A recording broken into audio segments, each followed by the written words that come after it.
ನಮಸ್ಕಾರ. ಕರ್ನಾಟಕ ಇದೀನಾಗೆ ಸ್ವಾಗತ. ನಾನು ಲತಾ ಧರ್ಮರಾಜ್. ಈಗ ಹೆಡ್ಲೈನ್. ಸಂಸ್ಥೆಯ ನಿಯಮ ಉಲ್ಲಂಘನೆ ಹಿನ್ನೆಲೆ ಮಲೆನಾಡು ಶಿಕ್ಷಣ ಸಂಸ್ಥೆಯ 3 ನಿರ್ದೇಶಕರು ಅಮಾನತು. ಅಧ್ಯಕ್ಷ ಟಿ ದೇವೇಗೌಡ ಆದೇಶ. ಜೈಲಿನಲ್ಲಿ ಕೆಲಸ ಆರಂಭಿಸಿದ ಪ್ರಜ್ವಲ್ ರೇವಣ್ಣ ಲೈಬ್ರರಿ ಕ್ಲರ್ಕ್ ಕೆಲಸಕ್ಕೆ ನಿಯೋಜನೆ. ದಿನಕ್ಕೆ 522 ರೂಪಾಯಿ ಕೂಲಿ.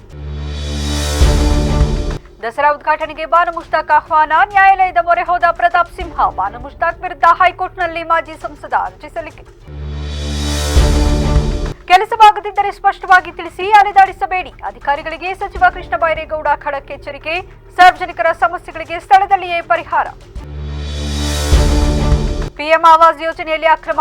ಮಾಸ್ಟರ್ ಮೈಂಡ್ಗಳ ವಿರುದ್ಧ ಕಠಿಣ ಕ್ರಮದ ಸೂಚನೆ. ಭ್ರಷ್ಟರಿಗೆ ಪಾಠ ಕಲಿಸುವೆ ಎಂದು ವಾರ್ನಿಂಗ್ ಕೊಟ್ಟ ಕೃಷ್ಣ ಬೈರೇಗೌಡ. ಹಾಸನದಲ್ಲಿ ಜಮೀನು ವಿವಾದಕ್ಕೆ ಮಾರಾಮಾರಿ. ನಕಲಿ ದಾಖಲೆ ಸೃಷ್ಟಿಸಿ ಆಸ್ತಿ ಕಬಳಿಕೆಗೆ ಯತ್ನ. ಜನಸ್ಪಂದನ ಸಭೆಗೆ ಹೋಗುವಾಗ 18 ಜನರ ಗುಂಪಿನಿಂದ ದಾಳಿ.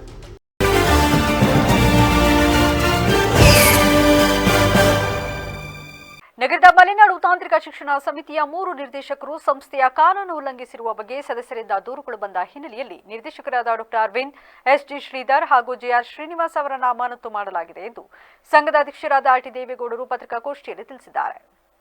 ಸಂಸ್ಥೆಯ ನಿಯಮದ ಪ್ರಕಾರ ಸಂಸ್ಥೆಯ ನಿರ್ದೇಶಕರುಗಳು ಯಾರೂ ಸಂಸ್ಥೆಗೆ ಸೇರಿದ ಕಟ್ಟಡದ ಬಾಡಿಗೆದಾರರು ಹಾಗೂ ಫಲಾನುಭವಿಗಳಾಗಿರಬಾರದೆಂಬ ಸ್ಪಷ್ಟ ನಿಯಮವಿದೆ. ಈ ನಿಯಮ ಉಲ್ಲಂಘನೆಯಾಗುತ್ತಿದೆ ಎಂದು ಸಂಘದ ಸದಸ್ಯರು ದೂರು ನೀಡಿದ ಹಿನ್ನೆಲೆ ಪರಿಶೀಲನೆ ನಡೆಸಿದ ವೇಳೆ ನಗರದ ಸಿಟಿ ಬಸ್ ನಿಲ್ದಾಣದ ಮುಂಭಾಗ ಇರುವ ಸಂಸ್ಥೆಗೆ ಸೇರಿದ ವಿದ್ಯಾಭವನ ಕಟ್ಟಡದಲ್ಲಿ ನಿರ್ದೇಶಕರಾದ ಡಾ ಅರವಿಂದ್ ಅವರು ಕೊಠಡಿಯನ್ನು ಬಾಡಿಗೆ ಪಡೆದು ಅದನ್ನು ಬೇರೆಯವರಿಗೆ ಹೆಚ್ಚಿನ ಹಣಕ್ಕೆ ಬಾಡಿಗೆ ನೀಡಿರುವುದು ಸಾಬೀತಾಗಿದೆ. ಅಂತೆಯೇ ಇದೇ ಕಟ್ಟಡದಲ್ಲಿ ಜಿಆರ್ ಶ್ರೀನಿವಾಸ್ ಅವರು ಜಿಆರ್ಆರ್ ಎಂಬ ಹೋಟೆಲ್ ಉದ್ಯಮ ನಡೆಸುತ್ತಿದ್ದು ಸಂಸ್ಥೆಗೆ ಕಟ್ಟಬೇಕಾದ 1 ಕೋಟಿಗೂ ಹೆಚ್ಚು ಬಾಡಿಗೆಯನ್ನು ಬಾಕಿ ಉಳಿಸಿಕೊಂಡಿರುತ್ತಾರೆ. ಹಾಗೂ ಎಸ್ಜಿ ಶ್ರೀಧರ್ ಅವರು ಇದೇ ಕಟ್ಟಡದಲ್ಲಿ ಬಾಡಿಗೆದಾರರಾದ S P Gundurao and co company ಸಂಸ್ಥೆಯ ಪಾಲುದಾರರಾಗಿದ್ದಾರೆ. ಈ ಹಿನ್ನೆಲೆಯಲ್ಲಿ ಸಂಘದ ಸದಸ್ಯರ ದೂರನ್ನು ಗಂಭೀರವಾಗಿ ಪರಿಗಣಿಸಿ ಸಂಸ್ಥೆಯ ನಿಯಮಗಳು ಉಲ್ಲಂಘನೆಯಾಗಿರುವುದು ಮೇಲ್ನೋಟಕ್ಕೆ ಕಂಡುಬಂದ ಹಿನ್ನೆಲೆಯಲ್ಲಿ ಮುಂದಿನ ಆದೇಶವರೆಗೂ ಈ 3ರನ್ನು ಅಮಾನತು ಮಾಡಲಾಗಿದ್ದು, ಅಮಾನತಿನ ಅವಧಿಯಲ್ಲಿ ಸೋಮವಾರ ನಡೆಯುವ ಕಾರ್ಯಕಾರಿ ಸಮಿತಿ ಸಭೆ ಸೇರಿದಂತೆ ಸಂಸ್ಥೆಯ ಯಾವುದೇ ಸಭೆ ಸಮಾರಂಭಗಳಲ್ಲಿ ಭಾಗವಹಿಸದಂತೆ ಸೂಚನೆ ನೀಡಲಾಗಿದೆ ಎಂದು ತಿಳಿಸಿದರು. ಮನೆ ಕೆಲಸದ ಮಹಿಳೆ ಮೇಲೆ ಅತ್ಯಾಚಾರ ಎಸಗಿದ ಪ್ರಕರಣದಲ್ಲಿ ಜೀವಾವಧಿ ಶಿಕ್ಷೆಗೆ ಗುರಿಯಾಗಿರುವ ಹಾಸನ ಲೋಕಸಭಾ ಕ್ಷೇತ್ರದ ಮಾಜಿ ಸದಸ್ಯ ಪ್ರಜ್ವಲ್ ರೇವಣ್ಣಗೆ ಕೊನೆಗೂ ಜೈಲಿನಲ್ಲಿ ಕೆಲಸ ಹಂಚಿಕೆಯಾಗಿದೆ. ಪ್ರಜ್ವಲ್ ರೇವಣ್ಣ ಈಗ ಲೈಬ್ರರಿ ಕ್ಲರ್ಕ್ ಆಗಿ ಕೆಲಸ ಮಾಡುತ್ತಿದ್ದಾರೆ. ಜೈಲು ಲೈಬ್ರರಿಯಲ್ಲಿ ಖೈದಿಗಳಿಗೆ ಪುಸ್ತಕ ಕೊಡುವುದು ಹಾಗೂ ಯಾರಿಗೆ ಯಾವ್ಯಾವ ಪುಸ್ತಕ ಕೊಡಲಾಗಿದೆ ಎಂದು ನೋಂದಣಿ ಮಾಡಿಕೊಳ್ಳುವ ಕ್ಲರ್ಕ್ ಆಗಿ ಪ್ರಜ್ವಲ್ ರೇವಣ್ಣ ಕೆಲಸ ಮಾಡುತ್ತಿದ್ದಾರೆ. ಈಗಾಗಲೇ 1 ದಿನ ಜೈಲಿನ ಲೈಬ್ರರಿಯಲ್ಲಿ ಕ್ಲರ್ಕ್ ಆಗಿ ಪ್ರಜ್ವಲ್ ರೇವಣ್ಣ ಕೆಲಸ ಮಾಡಿದ್ದಾರೆ. ಲೈಬ್ರರಿ ಕ್ಲರ್ಕ್ ಆಗಿ ಕೆಲಸ ಮಾಡಿದ್ದಕ್ಕೆ ಪ್ರಜ್ವಲ್ ರೇವಣ್ಣಗೆ ದಿನಕ್ಕೆ 522 ರೂಪಾಯಿ ಕೂಲಿ ಕೂಡ ಸಿಕ್ಕಿದೆ. ಪ್ರತಿನಿತ್ಯ ನೋಂದಣಿ ಮಾಡಿ ಕೆಲಸ ಮಾಡಿದರೆ ಮಾತ್ರ ಆ ದಿನದ ಸಂಬಳ ಬರುತ್ತೆ. ಟ್ರಯಲ್ಗೆ ಕೋರ್ಟ್ಗೆ ಹೋಗುವುದು ಸೇರಿ ಕೆಲಸಕ್ಕೆ ಹಾಜರಾಗದಿದ್ದರೆ ಹಣ ನೀಡುವುದಿಲ್ಲ. ಪುಸ್ತಕಗಳನ್ನು ಕೊಟ್ಟು ಎಂಟ್ರಿ ಮಾಡಿಕೊಳ್ಳುವ ಕೆಲಸಕ್ಕೆ ಪ್ರಜ್ವಲ್ ರೇವಣ್ಣನನ್ನ ನಿಯೋಜನೆ ಮಾಡಲಾಗಿದೆ. ಸದ್ಯ ಟ್ರಯಲ್ ಕೋರ್ಟ್ಗೆ ಹೋಗೋದು ಹಾಗೂ ವಕೀಲರ ಜೊತೆ ಚರ್ಚೆ ಕೆಲಸಗಳಲ್ಲಿ ಪ್ರಜ್ವಲ್ ರೇವಣ್ಣ ಬಿಸಿಯಾಗಿದ್ದಾರೆ. ಹೀಗಾಗಿ ಪೂರ್ತಿಯಾಗಿ ಜೈಲು ಲೈಬ್ರರಿ ಕ್ಲರ್ಕ್ ಕೆಲಸಕ್ಕೆ ಪ್ರಜ್ವಲ್ ರೇವಣ್ಣನನ್ನ ನಿಯೋಜಿಸಿಲ್ಲ. ಜೈಲಿನಲ್ಲಿ ಜೀವಾವಧಿ ಶಿಕ್ಷೆಗೆ ಗುರಿಯಾದ ಕೈದಿಗಳು ಜೈಲಿನಲ್ಲಿ ಯಾವುದಾದರೂ ಕೆಲಸ ಮಾಡಲೇಬೇಕು. ಕೈದಿಗಳ ಅರ್ಹತೆ, ಆಸಕ್ತಿಗೆ ಅನುಗುಣವಾಗಿ ಕೆಲಸ ಹಂಚಿಕೆ ಮಾಡಲಾಗುತ್ತೆ. ಪ್ರಜ್ವಲ್ ರೇವಣ್ಣ ತಾನು ಕೃಷಿ ಕೆಲಸ ಮಾಡುತ್ತೇನೆ, ಜೊತೆಗೆ ಜೈಲಿನ ಅಡ್ಮಿನಿಸ್ಟ್ರೇಟಿವ್ ಕೆಲಸ ಕೂಡ ಮಾಡುವುದಾಗಿ ಜೈಲು ಅಧಿಕಾರಿಗಳಿಗೆ ತಿಳಿಸಿದ್ರು. ಆದರೆ ಅಂತಿಮವಾಗಿ ಜೈಲು ಅಧಿಕಾರಿಗಳು ಲೈಬ್ರರಿ ಕ್ಲರ್ಕ್ ಕೆಲಸವನ್ನ ಪ್ರಜ್ವಲ್ ರೇವಣ್ಣಗೆ ನೀಡಿದ್ದಾರೆ. ನಾಡಹಬ್ಬ ದಸರಾ ಉದ್ಘಾಟನೆಗೆ ಬಾನು ಮುಷ್ತಾಕ್ಗೆ ಆಹ್ವಾನದ ವಿಚಾರ ರಾಜಕೀಯದಿಂದ ಕಾನೂನು ಹೋರಾಟಕ್ಕೆ ತಿರುವು ಪಡೆದಿದೆ. ಬಾನು ಮುಷ್ತಾಕ್ ಆಹ್ವಾನ ಹಿಂಪಡೆಯುವಂತೆ ರಾಜ್ಯ ಸರ್ಕಾರಕ್ಕೆ ಸೂಚಿಸಿ ಎಂದು ಮಾಜಿ ಸಂಸದ ಪ್ರತಾಪ್ ಸಿಂಹ ಹೈಕೋರ್ಟ್ ಮೆಟ್ಟಿಲೇರಿದ್ದಾರೆ. ಹೌದು, ರಾಜ್ಯ ಸರ್ಕಾರದ ಕ್ರಮ ಪ್ರಶ್ನಿಸಿ ಹೈಕೋರ್ಟ್ ಮೆಟ್ಟಿಲೇರಿದ ಪ್ರತಾಪ್ ಸಿಂಹ ಸರ್ಕಾರದ ಕ್ರಮಕ್ಕೆ ತಡೆ ನೀಡುವಂತೆ ಕೋರಿ ಅರ್ಜಿ ಸಲ್ಲಿಸಿದ್ದಾರೆ.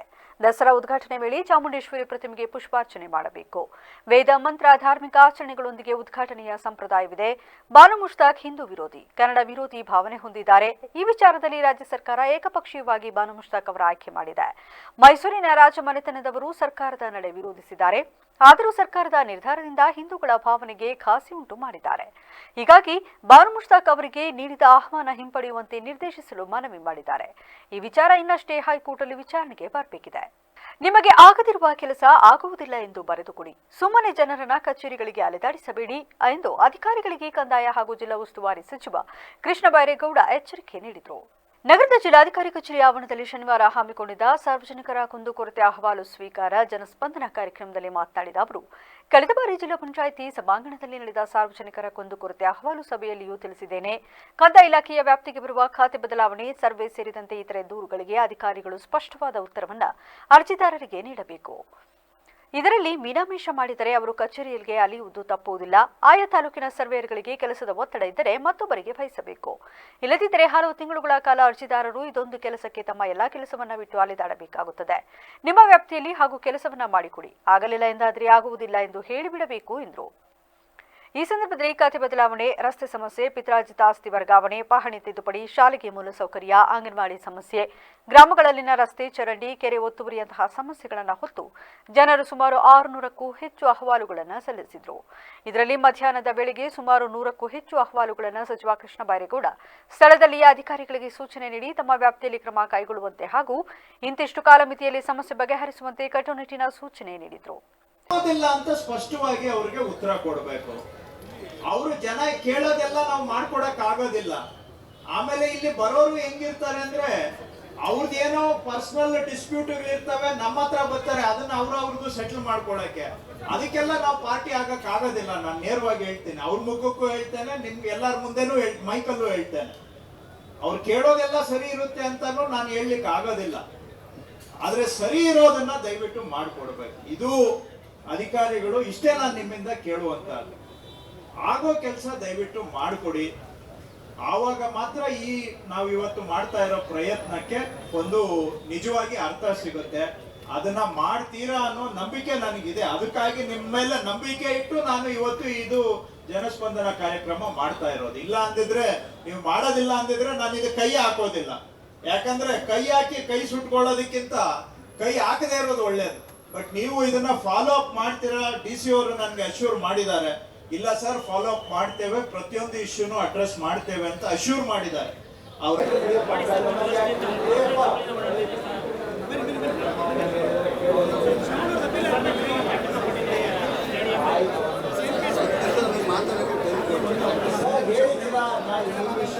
ಉತ್ತರ ಕೊಟ್ಟಿದ್ದೇನೆ.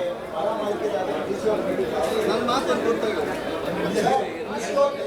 50 ಜನ ಬಂದಿದ್ದಾರೆ. ಮರ ಮಾಲ್ಕಿ ಸಂಬಂಧ ಎಲ್ಲ ಮಾತಾಡಿದ್ದಾರೆ. ನಮ್ಮ ಮಾತನ್ನು ದುಡ್ಡು ಬೇರೆಯವರು ಇದ್ದಾರೆ.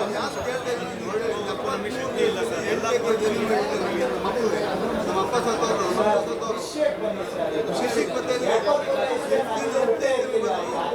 ಈಗೇನಾಗಬೇಕು, ಜಮೀನು ಒಯ್ಯಬೇಕು, ಜಮೀನು ಕೊಡಿ.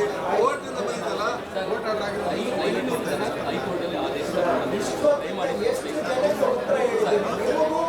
ಸಪ್ರೇಟ್ DC ಕಡೆಯಿಂದ ಮೀಟಿಂಗ್ ಮಾಡಿಸ್ತಾ ಇದ್ದೀನಿ ಅಂತ ಉತ್ತರ ಹೇಳಿದ್ದೀನಿ.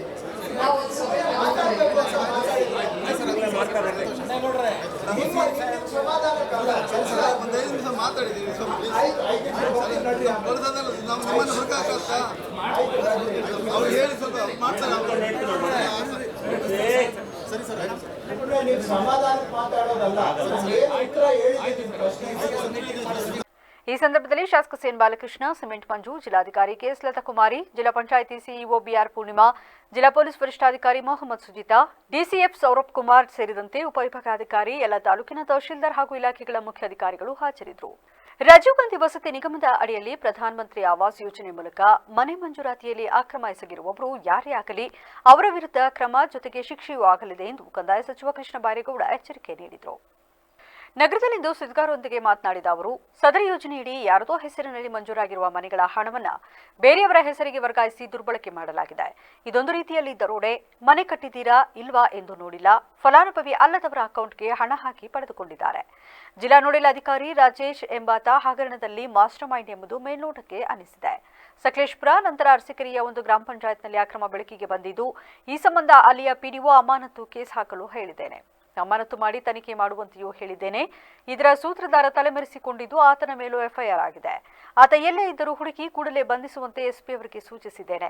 ಅವರನ್ನ ಜೈಲಿಗೆ ಹಾಕೋದು ಮಾತ್ರವಲ್ಲ, ಶಿಕ್ಷೆಯೂ ಆಗಬೇಕು. ವಂಚನೆ ಪ್ರಕರಣವನ್ನು ಅವರ ಮೇಲೆ ಹಾಕಬೇಕು ಎಂದರು. ಈ ಸಂಬಂಧ ಜಿಲ್ಲಾ ಪಂಚಾಯಿತಿ CEO ಅವರಿಗೆ ಸೂಚನೆ ನೀಡಿದ್ದೇನೆ. ಯಾರೇ ತಪ್ಪು ಮಾಡಿದರೂ ನಿರ್ದಾಕ್ಷಿಣ್ಯ ಕ್ರಮ ಕೈಗೊಳ್ಳಿ ಎಂದಿದ್ದೇನೆ ಎಂದರು. ಇನ್ನು ಇದೇ ವೇಳೆ ಬೇರೆ ಅಧಿಕಾರಿಗಳಿಗೂ ಎಚ್ಚರಿಕೆ ನೀಡಿದ ಸಚಿವರು, ತಪ್ಪು ಗಮನಕ್ಕೆ ಬಂದರೆ ಸುಮ್ಮನೆ ಬಿಡಲ್ಲ ಅನ್ನೋದಕ್ಕೆ ಇದೊಂದು ಉದಾಹರಣೆ. ಅಧಿಕಾರಿಗಳು ಅರ್ಥ ಮಾಡಿಕೊಂಡು ಒಳ್ಳೆ ಕೆಲಸ ಮಾಡಿದರೆ ನಾವು ಅವರ ಜೊತೆಗಿರುವೆ. ದುರಾಡಳಿತ ನಡೆಸುವವರ ಹಣ ಲೂಟಿ ಮಾಡಿದರೆ ಕ್ಷಮಿಸಲ್ಲ ಎಂದು ವಾರ್ನಿಂಗ್ ನೀಡಿದರು. ಅರ್ಥ ಮಾಡಿಕೊಂಡು ಕೆಲಸ ಮಾಡಿದರೆ ಒಳ್ಳೆಯದು, ತಪ್ಪು ಗೊತ್ತಾದರೆ ಬಿಡಲ್ಲ ಎಂದರು.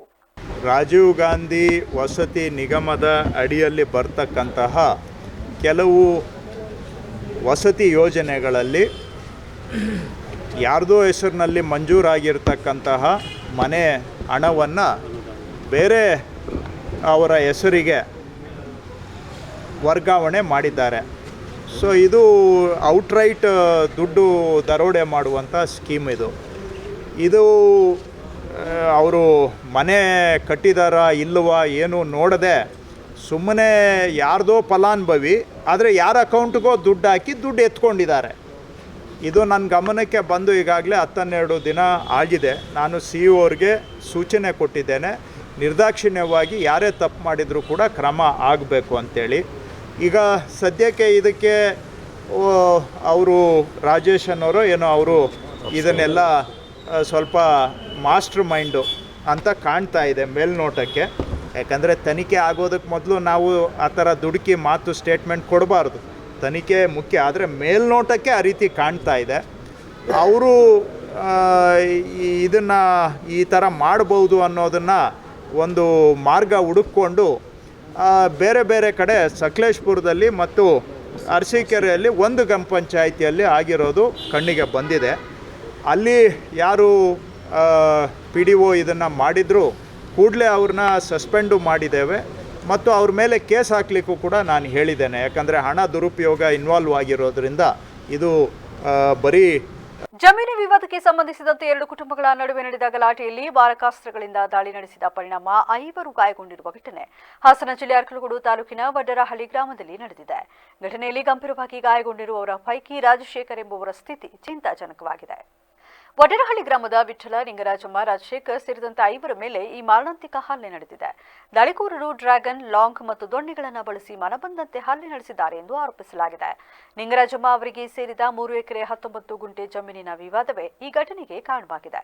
ನಿಂಗರಾಜಮ್ಮ ಜೀವಂತವಾಗಿದ್ದಾಗಲೇ ಅವರ ಸಹೋದರನ ಮಕ್ಕಳು ನಕಲಿ ಡೆತ್ ಸರ್ಟಿಫಿಕೇಟ್ ಪಡೆದು 19 ಗುಂಟೆ ಜಮೀನನ್ನು ಅಕ್ರಮವಾಗಿ ತಮ್ಮ ಹೆಸರಿಗೆ ಖಾತೆ ಮಾಡಿಕೊಂಡಿದ್ದರು ಎಂದು ತಿಳಿದುಬಂದಿದೆ. ಈ ಅಕ್ರಮದ ಕುರಿತು ನಿಂಗರಾಜಮ್ಮ ಅವರ ಪುತ್ರ ವಿಠಲ ಲೋಕಾಯುಕ್ತಕ್ಕೆ ದೂರು ನೀಡಿದರು. ಇದೇ ವಿಚಾರವಾಗಿ ಇಂದು ಜಿಲ್ಲಾ ಉಸ್ತುವಾರಿ ಸಚಿವ ಕೃಷ್ಣ ಬೈರೇಗೌಡರ ಜನಸ್ಪಂದನ ಸಭೆಗೆ ದೂರು ನೀಡಲು ವಿಠಲ ತಮ್ಮ ಕಾರಿನಲ್ಲಿ ತೆರಳುತ್ತಿದ್ದಾಗ ಹಾಲಪ್ಪ, ಅವರ ಮಕ್ಕಳಾದ ರಾಜಪ್ಪ, ರತನ್ ಸೇರಿದಂತೆ ಸುಮಾರು 18 ಜನರು ವಿಠಲ ಅವರ ಕಾರನ್ನು ತಡೆದು ದಾಳಿ ನಡೆಸಿದ್ದಾರೆ. ಕಾರಿನ ಮೇಲೂ ಹಲ್ಲೆ ನಡೆಸಿ ಗಾಲಿಗೊಳಿಸಿದ್ದಾರೆ. ಹಲ್ಲೆ ನಡೆಸಿದ ದೃಶ್ಯಾವಳಿಗಳು ಮೊಬೈಲ್ನಲ್ಲಿ ಸೆರೆಯಾಗಿದ್ದು ಹಲ್ಲೆಗೊಳಗಾದವರನ್ನ ತಕ್ಷಣ ಆಸ್ಪತ್ರೆಗೆ ದಾಖಲಿಸಲಾಗಿದೆ. ಘಟನೆ ನಡೆದ ಸ್ಥಳಕ್ಕೆ ಪೊಲೀಸರು ಭೇಟಿ ನೀಡಿ ಪರಿಶೀಲನೆ ನಡೆಸಿದ್ದು ಈ ಕುರಿತು ಕೊಣನೂರು ಪೊಲೀಸ್ ಠಾಣೆಯಲ್ಲಿ ಪ್ರಕರಣ ದಾಖಲಾಗಿದೆ. ಮುಂದಿನ 1 ವರ್ಷದೊಳಗೆ ನಗರದ ಸೂಪರ್ ಸ್ಪೆಷಾಲಿಟಿ ಆಸ್ಪತ್ರೆ ರೋಗಿಗಳ ಸೇವೆಗೆ ಲಭ್ಯವಾಗಲು ಎಲ್ಲಾ ರೀತಿಯ ಪ್ರಯತ್ನ ಮಾಡಲಾಗುವುದು ಎಂದು ಜಿಲ್ಲಾ ಉಸ್ತುವಾರಿ ಸಚಿವ ಕೃಷ್ಣ ಬೈರೇಗೌಡ ತಿಳಿಸಿದರು. ಇಂದು ಆಸ್ಪತ್ರೆ ಸ್ಥಳೀಯ ಜನಪ್ರತಿನಿಧಿಗಳು ಹಾಗೂ ಅಧಿಕಾರಿಗಳೊಂದಿಗೆ ಆಸ್ಪತ್ರೆಗೆ ಭೇಟಿ ನೀಡಿ ಪರಿಶೀಲಿಸಿದ ನಂತರ ಮಾತನಾಡಿದ ಅವರು 2018ರಲ್ಲಿ ಸೂಪರ್ ಸ್ಪೆಷಾಲಿಟಿ ಕಾಮಗಾರಿ ಆರಂಭವಾಗಿ 2022ರಲ್ಲಿ ಅನುದಾನದ ಕೊರತೆಯಿಂದ ನಿಂತು ಹೋಗಿತ್ತು. ಇದಕ್ಕೆ ಬೇಕಿದ್ದ ಹೆಚ್ಚುವರಿ 9 ಕೋಟಿ ಅನುದಾನ ಬಿಡುಗಡೆಯಾಗಿರಲಿಲ್ಲ. ಹೀಗಾಗಿ ಕಟ್ಟಡ ಅಪೂರ್ಣವಾಗಿತ್ತು. ಹೆಚ್ಚುವರಿ ಅನುದಾನಕ್ಕಾಗಿ ಪ್ರಸ್ತಾವನೆ ಸಲ್ಲಿಸಿದ್ದರೂ ಹಣ ಬಿಡುಗಡೆಯಾಗಿರಲಿಲ್ಲ. ಇತ್ತೀಚೆಗೆ ಜಿಲ್ಲೆಯಲ್ಲಿ ರೋಗಿಗಳ ಸಂಖ್ಯೆ ಹೆಚ್ಚಾಗಿರುವುದರಿಂದ ವೈದ್ಯಕೀಯ ಸಾಮರ್ಥ್ಯ ಹೆಚ್ಚಳ ಮಾಡಬೇಕೆಂದು ಸ್ಥಳೀಯ ಜನಪ್ರತಿನಿಧಿಗಳು ವಿವಿಧ ಸಂಘ ಸಂಸ್ಥೆಗಳು ಪ್ರತಿಭಟನೆ ಮಾಡಿ ತಮ್ಮ ಗಮನಕ್ಕೆ ತಂದಿದ್ದರು. ನಾನು ಉಸ್ತುವಾರಿ ಸಚಿವನಾಗಿ ಬಂದ ನಂತರ ಮುಖ್ಯಮಂತ್ರಿ ಸಿದ್ದರಾಮಯ್ಯ ಹಾಗೂ ವೈದ್ಯಕೀಯ ಶಿಕ್ಷಣ ಸಚಿವ ಡಾಕ್ಟರ್ ಶರಣಪ್ರಕಾಶ್ ಪಾಟೀಲ್ ಅವರನ್ನ ಭೇಟಿ ಮಾಡಿ ಮನವಿ ಸಲ್ಲಿಸಿದ್ದೆ. ಮನವಿಗೆ ಸ್ಪಂದಿಸಿದ ಸರ್ಕಾರ ಕಟ್ಟಡಕ್ಕೆ ಬೇಕಿದ್ದ ಹೆಚ್ಚುವರಿ 9 ಕೋಟಿ ಸೇರಿದಂತೆ ಒಟ್ಟು 63.34 ಕೋಟಿ ನೀಡಲು ಮೊನ್ನೆ ನಡೆದ ಸಚಿವ ಸಂಪುಟ ಸಭೆಯಲ್ಲಿ ಒಪ್ಪಿಗೆ ಸಿಕ್ಕಿದೆ. ಈ ಅನುದಾನದಿಂದ ಬಾಕಿ ಉಳಿದಿರುವ ಕಟ್ಟಡ ಕಾಮಗಾರಿಯನ್ನು ಮುಂದಿನ 4 ತಿಂಗಳಲ್ಲಿ ಮುಗಿಸಲಾಗುವುದು ಎಂದು ತಿಳಿಸಿದರು. ಹಾಸನ ವೈದ್ಯಕೀಯ ವಿಜ್ಞಾನಗಳ ಸಂಸ್ಥೆ Hassan institute of medical sciences ಇದರಲ್ಲಿ ಈಗ ಹಾಲಿ ಇರತಕ್ಕಂತಹ ಸಂಸ್ಥೆಯಲ್ಲಿ ದಿನನಿತ್ಯ ಭಾಳ ಹೆಚ್ಚು ಜನ ಪೇಷಂಟ್ಸು ಬರ್ತಾ ಇದ್ದಾರೆ. ಇಲ್ಲಿ ಹೆಚ್ಚಿನ ಸಾಮರ್ಥ್ಯ ಹಾಗೂ ಹೆಚ್ಚಿನ ವೈದ್ಯಕೀಯ ಸೌಲಭ್ಯಗಳನ್ನು ಒದಗಿಸಬೇಕು ಅಂತೇಳಿ 2018ರಲ್ಲಿ ಹೊಸದಾಗಿ ಸೂಪರ್ ಸ್ಪೆಷಾಲಿಟಿ ಸಂಸ್ಥೆಯನ್ನು ಮಾಡುವಂಥ ಕೆಲಸ 2018ರಲ್ಲಿ ಆರಂಭ ಆಗಿ 2022ರವರೆಗೆ ಕೆಲಸ ನಡೆದು ನಿಂತು ಹೋಗಿದೆ. ಹಿಂದೆ ಏನು ಅಂದಾಜು ಮಾಡಿದ್ರು ಅದಕ್ಕಿಂತ ಅಂದಾಜು ವೆಚ್ಚ ಸುಮಾರು 9 ಕೋಟಿ ರೂಪಾಯಿ ಹೆಚ್ಚಳ ಆಗಿದೆ. ಈ ಅಡಿಷ್ನಲ್ಲು ಅಡಿಷ್ನಲ್ ಎಸ್ಟಿಮೇಟು, ಹೆಚ್ಚುವರಿ ಖರ್ಚು ಈ ಹಿಂದೆ ಸರ್ಕಾರದಲ್ಲಿ ಮಂಜೂರಾತಿ ಆಗದೆ ಕಟ್ಟಡನೂ ಕೂಡ ಕಂಪ್ಲೀಟ್ ಆಗದೆ ಅನುದಾನದ ಕೊರತೆಯಿಂದ ಕಾಮಗಾರಿ 2022ರಲ್ಲೇ ನಿಂತು ಹೋಗಿತ್ತು. ಇದು 2022 ಅಂದರೆ ಹೋದ ಸರ್ಕಾರದಲ್ಲೇ ಹೆಚ್ಚುವರಿ ವೆಚ್ಚಕ್ಕೆ ಮನವಿಯನ್ನು ಸಲ್ಲಿಸಲಾಗಿತ್ತು, ಪ್ರಸ್ತಾವನೆ ಸಲ್ಲಿಸಲಾಗಿತ್ತು. ಆದರೆ ಹೋದ ಸರ್ಕಾರದಲ್ಲಿ ಹೆಚ್ಚುವರಿ ಖರ್ಚಿನ ಪ್ರಸ್ತಾವನೆಯನ್ನು ಅವರು ತೀರ್ಮಾನ ತೆಗೆದುಕೊಳ್ಳಲಿಲ್ಲ. ಈಗ ನಮ್ಮ ಸರ್ಕಾರ ಕಳೆದ 6 ತಿಂಗಳಿಂದ ವೈದ್ಯಕೀಯ ಶಿಕ್ಷಣ ಸಚಿವರು ಶರಣ್ ಪ್ರಕಾಶ್ ಪಾಟೀಲ್ ಅವರು ಬಂದು ಭೇಟಿ ಮಾಡಿ ಅವರು ಕೂಡ ಹೆಚ್ಚುವರಿ ಅನುದಾನಕ್ಕೆ ಪ್ರಸ್ತಾವನೆಯನ್ನು ತಯಾರು ಮಾಡಿದರು. ನಾನು ಈಗ ಹಾಸನ ಜಿಲ್ಲೆ ಉಸ್ತುವಾರಿ ತೆಗೆದುಕೊಂಡ್ಮೇಲೆ ವೈದ್ಯಕೀಯ ಶಿಕ್ಷಣ ಸಚಿವರು ಶರಣ್ ಪ್ರಕಾಶ್ ಪಾಟೀಲ್ ಅವರು ಮತ್ತು ಮುಖ್ಯಮಂತ್ರಿಗಳಿಗೆ ಮನವಿ ಮಾಡಿ ಏನು ಸುಮಾರು 3 ವರ್ಷಗಳಿಂದ ಕಾಮಗಾರಿ ನಿಂತೋಗಿದೆ. ಈ ಸಂದರ್ಭದಲ್ಲಿ ಶಾಸಕ ಕೆಎಂ ಶಿವಲಿಂಗೇಗೌಡ, ಜಿಲ್ಲಾಧಿಕಾರಿ ಲತಕುಮಾರಿ, ಕೆಎಸ್, ಜಿಲ್ಲಾ panchayat CEO Purnima, SP Mohammed Sujitha, HIMS ನಿರ್ದೇಶಕ ಡಾಕ್ಟರ್ ರಾಜಣ್ಣ, ಕೆಡಿಪಿ ಸದಸ್ಯ ಎಂ ಗೋಪಾಲಸ್ವಾಮಿ ಹಾಗೂ ವೈದ್ಯಕೀಯ ಶಿಕ್ಷಣ ಇಲಾಖೆಯ ಅಧಿಕಾರಿಗಳು ಹಾಜರಿದ್ದರು. ಸಕಲೇಶಪುರ, ಬೇಲೂರು ಸೇರಿದಂತೆ ಜಿಲ್ಲೆಯ ವಿವಿಧೆಡೆ ಪಿಎಂಎಐ ಯೋಜನೆಯಡಿ ಅಕ್ರಮ ಎಸಗಿರುವ ಅಧಿಕಾರಿಗಳನ್ನು ಕೂಡಲೇ ಅಮಾನತುಗೊಳಿಸಿ ತನಿಖೆ ನಡೆಸಿ ಶಿಕ್ಷೆಗೆ ಗುರಿಪಡಿಸಬೇಕು. ಇಲ್ಲದಿದ್ದರೆ ಜಿಲ್ಲಾ ಪಂಚಾಯಿತಿ ಸಿಇಒ ಕಚೇರಿ ಎದುರು ಪ್ರತಿಭಟನೆ ನಡೆಸುವುದಾಗಿ ಬಿಜೆಪಿ ಶಾಸಕರಾದ ಸಿಮೆಂಟ್ ಮಂಜು ಎಚ್ಚರಿಕೆ ನೀಡಿದರು. ಹಾಸನದಲ್ಲಿಂದು ಪತ್ರಿಕಾಗೋಷ್ಠಿಯಲ್ಲಿ ಮಾತನಾಡಿದ ಅವರು, 20 ದಿನಗಳ ಹಿಂದೆ ಅಕ್ರಮ ಬಯಲಾಗಿದೆ. ಫಲಾನುಭವಿ ಒಬ್ಬರಾದರೆ ಹಣವನ್ನು ಬೇರೆಯವರ ಖಾತೆಗೆ ಡೆಪಾಸಿಟ್ ಮಾಡಿ ಪಡೆಯಲಿದೆ ಎಂದು ದೂರಿದರು. ಸುಮಾರು 3 ಕೋಟಿ ದುರುಪಯೋಗ ಆಗಿದೆ. ಇದಕ್ಕೆ ಮೂಲ ಕಾರಣ ರಾಜೇಶ್ ಎಂಬಾತ. ಫಲಾನುಭವಿಗಳ ಪಟ್ಟಿಯನ್ನು ಪಿಡಿಒ ಆನ್ಲೈನ್ ಮೂಲಕ ಅಪ್ಲೋಡ್ ಮಾಡಿದ್ದಾರೆ. ಅಲ್ಲಿಂದ ಇಒ, ನಂತರ ಯೋಜನಾ ನಿರ್ದೇಶಕರ ಲಾಗಿನ್ಗೆ ಬರಲಿದೆ. ಕಡೆಗೆ ಜಿಲ್ಲಾ ಪಂಚಾಯಿತಿ ಮುಖ್ಯ ಅಧಿಕಾರಿ ಹಣ ಬಿಡುಗಡೆ ಮಾಡುತ್ತಾರೆ. ಈಗ ಅಕ್ರಮ ನಡೆದು ಹೋಗಿದ್ದು ಬಾಕಿಯಾಗಿರುವವರ ತಲೆದಂಡ ಆಗಲೇಬೇಕು. 3 ಲಾಗಿನ್ ಮೂಲಕ ಪಾಸ್ ಆಗಿ 200 ಮನೆ ಹಣ ದುರ್ಬಳಕೆ ಆಗಿದ್ದರೂ ತಪ್ಪು ಮಾಡಿರುವ ಅಧಿಕಾರಿಗಳ ಮೇಲೆ ಏಕೆ ಕ್ರಮ ಆಗಿಲ್ಲ ಎಂದು ಪ್ರಶ್ನಿಸಿದ ಅವರು, ರಾಜ್ಯ ಸರ್ಕಾರ ನಮ್ಮ ಕ್ಷೇತ್ರಕ್ಕೆ ಒಂದೇ ಒಂದು ಮನೆ ಕೊಟ್ಟಿಲ್ಲ. ಆದರೆ ಕೇಂದ್ರದ ಯೋಜನೆಯಲ್ಲಿ ಲೂಟಿಯಾಗಿರುವುದು ಸರ್ಕಾರ ಮಂತ್ರಿಗಳಿಗೆ ಗೊತ್ತಿಲ್ವಾ? ಇದರಲ್ಲಿ ಜಿಲ್ಲಾ ಪಂಚಾಯಿತಿ ಸಿಇಒ ಅವರು ಭಾಗಿಯಾಗಿದ್ದಾರೆ ಎಂದು ತಿಳಿಯಬೇಕಾದ ಎಂದ ಅವರು, ತಪ್ಪು ಮಾಡಿರುವವರ ತಲೆದಂಡ ಜೊತೆಗೆ ಕ್ರಮ ಆಗಲೇಬೇಕು, ಅವರ ಅಮಾನತು ಆಗಬೇಕು ಎಂದು ಒತ್ತಾಯಿಸಿದರು. ಮಾಡಿ ಆ ಮನೆಗಳಿಗೆ ಬೇರೆ ಬೆನಿಫಿಷಿಯರಿಗೆ ದುಡ್ಡು ಕೊಡ್ತಕ್ಕಂಥ ಕೆಲಸವನ್ನು ಮಾಡಿದ್ದಾರೆ. ಇಲ್ಲಿ ಪತ್ರಿಕೆಯಲ್ಲಿ ರಾಜೇಶ್ ಅಂತಕ್ಕಂಥ ನೋಡಲ್ ಅಧಿಕಾರಿ ಈ ರೀತಿ ಮಾಡಿದ್ದಾನೆ ಅಂತಕ್ಕಂಥದ್ದು ಪತ್ರಿಕೆಯಲ್ಲಿ ಬಂದಿದೆ. ನಾನು ಇಲ್ಲಿ ಒಂದು ಹೇಳಕ್ಕೆ ಇಷ್ಟಪಡೋದೇನು ಅಂತೇಳಿದರೆ, ಅವರೊಬ್ಬ ಔಟ್ಸೋರ್ಸಲ್ಲಿ ಇರ್ತಕ್ಕಂಥ ಒಬ್ಬ ನೋಡಲ್ ಅಧಿಕಾರಿ, ಅವನಿಗೆ ಇದು ಆ್ಯಕ್ಚುಲಿ ಮನೆ ಬಿಲ್ ಆಗಬೇಕಾದ್ರೆ ಯಾವ ರೀತಿ ಪ್ರೋಸೆಸ್ಸು ಅಂತ ಹೇಳಿ ನನಗೆ ಈ ಪಿ ಡಿ ಒಗಳು ಸಮೇತ ಒಂದು ಅರ್ಜಿನ ಕೊಟ್ಟಿದ್ದಾರೆ. ಪಿ ಡಿ ಒಗಳು ಮೊನ್ನೆ, ಸರ್ ಈ ರೀತಿ ನಮ್ಮನ್ನು ಗೂಬೆ ಕೂರ್ಸಕ್ಕೆ ಕೊಟ್ಬಿಟ್ಟಿದ್ದಾರೆ, ಇದು ಆ್ಯಕ್ಚುಲಿ ನಮ್ಮದೇನು ತಪ್ಪಲ್ಲ ಸರ್, ನೋಡಿ ಯಾವ್ಯಾವ ರೀತಿ ಆಗುತ್ತೆ ಅಂಥೇಳಿ ಕರ್ನಾಟಕ ರಾಜ್ಯ ಪಂಚಾಯತ್ ಅಭಿವೃದ್ಧಿ ಅಧಿಕಾರಿಗಳ ಕ್ಷೇಮಾಭಿವೃದ್ಧಿ ಸಂಘದಿಂದ ನನಗೊಂದು ಪತ್ರಿಕೆಯನ್ನು ಮನೆ ಕೊಟ್ಟರು. ನಾನು ಇದ್ರ ಬಗ್ಗೆ ವಿಚಾರಣೆ ಮಾಡ್ತಾ ಹೋಗ್ತಕ್ಕಂಥ ಸಂದರ್ಭದಲ್ಲಿ ಇದು ಒಬ್ಬ ನೋಡಲ್ಲದಿ ಫಸ್ಟು ಪಿ ಡಿ ಒ ಏನು ಮಾಡ್ತಾರೆ ಅಂದರೆ, ಮನೆಗಳ ಬೆನಿಫಿಷರಿಗಳನ್ನ ಕಂಪ್ಯೂಟರ್ಗೆ ಅಪ್ಲೋಡ್ ಮಾಡ್ತಾರೆ. ಮನೆಗಳು ಸೆಲೆಕ್ಷನ್ ಆದಮೇಲೆ ಯಾರ್ಯಾರಿಗೆ ಆಗಬೇಕು ಅಂತ ಆನ್ಲೈನ್ ಸೆಲೆಕ್ಷನ್ ಆದಮೇಲೆ ಆ್ಯಕ್ಚುಲಿ ಅಲ್ಲಿಂದ ತಾಲೂಕ್ ಪಂಚಾಯತಿ ಇಒ ಲಾಗಿನಿಂದ ಸುದ್ದಿಗೋಷ್ಠಿಯಲ್ಲಿ ಬಿಜೆಪಿ ಜಿಲ್ಲಾಧ್ಯಕ್ಷ ಸಿದ್ದೇಶ್ ನಾಗೇಂದ್ರ, ಜಿಲ್ಲಾ ಪ್ರಧಾನ ಕಾರ್ಯದರ್ಶಿಗಳಾದ ಅಮಿತ್ ಶೆಟ್ಟಿ, ಗಿರೀಶ್ ನಂಬೇಹಳ್ಳಿ, ಮುಖಂಡ ಮಣಿ ಹಾಜರಿದ್ದರು. ನಗರದ ವಿದ್ಯಾನಗರ ಬಡಾವಣೆಯಲ್ಲಿ ಕಳೆದ ರಾತ್ರಿ ಕಾಣಿಸಿಕೊಂಡಿದ್ದ ಅಪರೂಪದ ಚಿನ್ನದ ಬಣ್ಣದ ರಸ್ಪೆಲ್ಸ್ ವೈಪರ್ ಹಾವನ್ನ ಊರಗ ಪ್ರಿಯ ಶೇಷಪ್ಪ ಅವರು ಯಶಸ್ವಿಯಾಗಿ ರಕ್ಷಿಸಿದ್ದಾರೆ. ಕಳೆದ 20 ವರ್ಷಗಳಿಂದ ಹಾವುಗಳನ್ನು ರಕ್ಷಿಸುವ ಕೆಲಸ ಮಾಡುತ್ತಿರುವ ಶೇಷಪ್ಪ ಭಾನುಪ್ರಕಾಶ್ ಎಂಬುವರ ಮನೆಯಲ್ಲಿ ಈ ವಿಷಕಾರಿ ಹಾವನ್ನ ಹಿಡಿದು ಸುರಕ್ಷಿತ ಸ್ಥಳಕ್ಕೆ ಬಿಟ್ಟಿದ್ದಾರೆ. ಇದು ತುಂಬಾ ವಿಷಕಾರಿ ಹಾವಾಗಿದ್ದು, ಈ ಸಮಯದಲ್ಲಿ ಇಂತಹ ಹಾವುಗಳು ಆಹಾರ ಹುಡುಕಿಕೊಂಡು ಮನೆಗಳ ಬಳಿ ಬರುತ್ತವೆ. ಹೆಚ್ಚಾಗಿ ಕಾಂಪೌಂಡ್, ಚಪ್ಪಲಿ ಸ್ಟ್ಯಾಂಡ್, ನೀರಿನ ತೊಟ್ಟಿಯ ಮುಚ್ಚಳದ ಕೆಳಗೆ ಅಥವಾ ಸಿಲಿಂಡರ್ಗಳ ಬಳಿ ಅಡಗಿಕೊಳ್ಳುತ್ತದೆ. ಅಂತಹ ಸಂದರ್ಭಗಳಲ್ಲಿ ಜನರಿಗೆ ಹಾವು ಕಂಡರೆ ತಕ್ಷಣವೇ ನಮ್ಮಂತಹವರನ್ನ ಸಂಪರ್ಕಿಸಿದರೆ ಅದನ್ನು ಸುರಕ್ಷಿತವಾಗಿ ಹಿಡಿದು ಹೊರಗೆ ಬಿಡಲು ಸಹಾಯ ಮಾಡಬಹುದು ಎಂದು ಶೇಷಪ್ಪ ತಿಳಿಸಿದ್ದು, ಇನ್ನು ಜನರು ಇಂತಹ ವಿಷಕಾರಿ ಹಾವುಗಳನ್ನು ಕಂಡಾಗ ಸ್ವತಃ ಹಿಡಿಯಲು ಪ್ರಯತ್ನಿಸದೆ ತಜ್ಞರ ಸಹಾಯ ಪಡೆಯುವುದು ಉತ್ತಮ ಎಂದು ಅವರು ಸಲಹೆ ನೀಡಿದರು. ಕಳೆದ 20 ವರ್ಷದಿಂದ ಯೋಗನೂ ಸಹ ಕಲಿಸ್ತಾ ಇದ್ದೀನಿ. ಇವತ್ತು ವಿಶೇಷವಾದ ಒಂದು ರಸಲ್ ವೈಫರ್ ಕೊಳಕು ಮಂಡಲ ಸಿಕ್ಕಿದೆ, ಗೋಲ್ಡನ್ ಕಲರ್. ರಾತ್ರಿ ನಮ್ಮ ವಿದ್ಯಾನಗರದಲ್ಲಿ ಒಬ್ಬ ಸ್ನೇಹಿತರ ಮನೆಯಲ್ಲಿ ಆ ಹಾವು 11 ಗಂಟೆಯಲ್ಲಿ ರೆಸ್ಕ್ಯೂ ಮಾಡಿದೆ. ಸಹಜವಾಗಿ ಎಲ್ಲ ಗುಣಗಳು ಹಾಗೇ. ಇವತ್ತಿನ ವಿಶೇಷ ಅಂದರೆ ಅದು ಕಲ್ಲರು ಚೇಂಜ್ ಇದೆ. ಸಹಜವಾಗಿ ಬ್ರೌನ್ ಕಲರ್ ಇರುತ್ತೆ, ಮಚ್ಚೆ ಇರುತ್ತೆ, ಡೆಡ್ಲಿ ಪಾಯ್ಸನ್ನು. ಆದರೆ ಈ ಹಾವಿನ ಕಲರ್ ಮಾತ್ರ ಗೋಲ್ಡನ್ ಟೈಪ್ ಇದೆ, ತುಂಬ ಚೆನ್ನಾಗಿದೆ. ಸೊ ಸಣ್ಣ ಮರಿ, ಒಂದು 5-6 ತಿಂಗಳ ಮರಿ ಅದು. ಅದನ್ನು ರೆಸ್ಕ್ಯೂ ಮಾಡಿ ತಂದಿಟ್ಟಿದ್ದೀನಿ. ಮಾಧ್ಯಮಿತರು ಅದರ ಬಗ್ಗೆ ಒಂದು ಬೈಟ್ ಕೊಡಿ ಅಂತ ಹೇಳಿದರು, ಕೊಡ್ತಾಯಿದ್ದೀನಿ. ಸಾಕಷ್ಟು ಹಾವುಗಳು ಈ ಮಳೆಗಾಲದಲ್ಲಿ ಮನೆ ಹತ್ತಿರ ಬಂದು ಇಲ್ಲ ಶೂ ಹತ್ರನೋ ಇಲ್ಲ ಚಪ್ಪಲಿ ಸ್ಟ್ಯಾಂಡಲ್ಲೋ ಬಾಗಿಲ ಹತ್ರಲ್ಲೋ ಇರೋಂಥ ಸಂಭವ. ಅದು ಸಹಜವಾಗಿ ಆಹಾರ ಹುಡ್ಕೊಂಡು ಬರುತ್ತೆ, ಬಂದಾಗ ಮನೆಯೊಳಗೆ ಸೇರ್ಕೊಳ್ಳುತ್ತೆ. ಯಾವುದೇ ಕಾರಣಕ್ಕೂ ಹೊಡಿಬೇಡಿ, ಬಂದರೆ ಕರೆ ಮಾಡಿ ರಕ್ಷಣೆ ಮಾಡಿ ಹೊರಗಡೆ ಬಿಡುವಂಥ ಕೆಲಸವನ್ನು ಮಾಡೋಣ. Mobile number 9880310579 9880310579. ಎಲ್ಲ ಕರ್ನಾಟಕ ರಾಜ್ಯ ರೈತೋದಯ ಹಸಿರು ಸೇನೆಯ ವತಿಯಿಂದ ಚಿತ್ರದುರ್ಗದಲ್ಲಿ ಡಿಸೆಂಬರ್ 7, 2025ರಂದು ಸಾಮೂಹಿಕ ಉಚಿತ ವಿವಾಹ ಕಾರ್ಯಕ್ರಮವನ್ನು ಆಯೋಜಿಸಲಾಗಿದೆ. ಈ ಕುರಿತು ಹೆಚ್ಚಿನ ಮಾಹಿತಿ ನೀಡಲು ಸೆಪ್ಟೆಂಬರ್ 7ರ ಭಾನುವಾರ ಬೆಳಗ್ಗೆ 10:30ಕ್ಕೆ ನಗರದ ಜಿಲ್ಲಾ ಕನ್ನಡ ಸಾಹಿತ್ಯ ಪರಿಷತ್ ಭವನದಲ್ಲಿ ತಿಳುವಳಿಕೆ ಕಾರ್ಯಕ್ರಮ ಹಮ್ಮಿಕೊಳ್ಳಲಾಗಿದೆ ಎಂದು ಸಂಸ್ಥೆಯ ಜಿಲ್ಲಾಧ್ಯಕ್ಷೆ ನೀತು ಕುತ್ತಾರಿ ತಿಳಿಸಿದರು.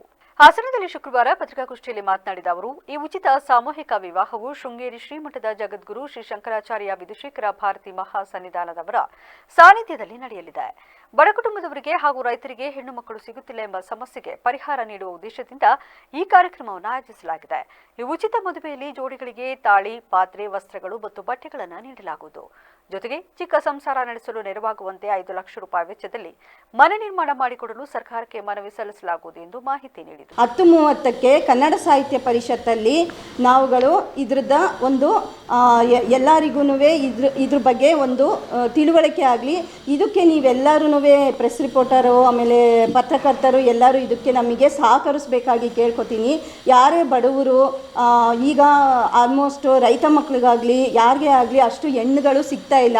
56% ಹೆಣ್ಮಕ್ಳಿದ್ದು 44% ಗಂಡು ಮಕ್ಕಳಿದ್ರೂ ಹೆಣ್ಣು ಸಿಗ್ತಾ ಇಲ್ಲ. ಹಾಗಾಗಿ ನಾವು ಇದೊಂದು ಕಾರ್ಯಕ್ರಮನ ರೈತ ಸಂಘದಿಂದ ಹಮ್ಮಿಕೊಂಡಿದ್ದೀವಿ, ಹಸಿರು ಸೇನೆಯಿಂದ. ಈ ಕಾರ್ಯಕ್ರಮಕ್ಕೆ ನಮಗೆ ವಿನಯ್ ಗುರುಜಿ ಅವರು ಕೂಡ ಈ ಕಾರ್ಯಕ್ರಮಕ್ಕೆ ಹಾಗೂ ಧರ್ಮಸ್ಥಳದ ನಮ್ಮ ಧರ್ಮಾಧಿಕಾರಿಯಾದ ವೀರೇಂದ್ರ ಹೆಗಡೆ ಅವರು 1008 ತಾಳಿಗಳನ್ನು ಕೊಡ್ತಾ ಇದ್ದಾರೆ. ಅವರ ಸಾನ್ನಿಧ್ಯದಲ್ಲಿ ಆಮೇಲೆ ನಮ್ಮ ಜಗದ್ಗುರು ಶೃಂಗೇರಿ ಮಠ ಅವರ ಸಾನ್ನಿಧ್ಯದಲ್ಲಿ ಈ ಕಾರ್ಯಕ್ರಮವನ್ನು ನಾವು ನಡೆಸ್ತಿದ್ದೀವಿ.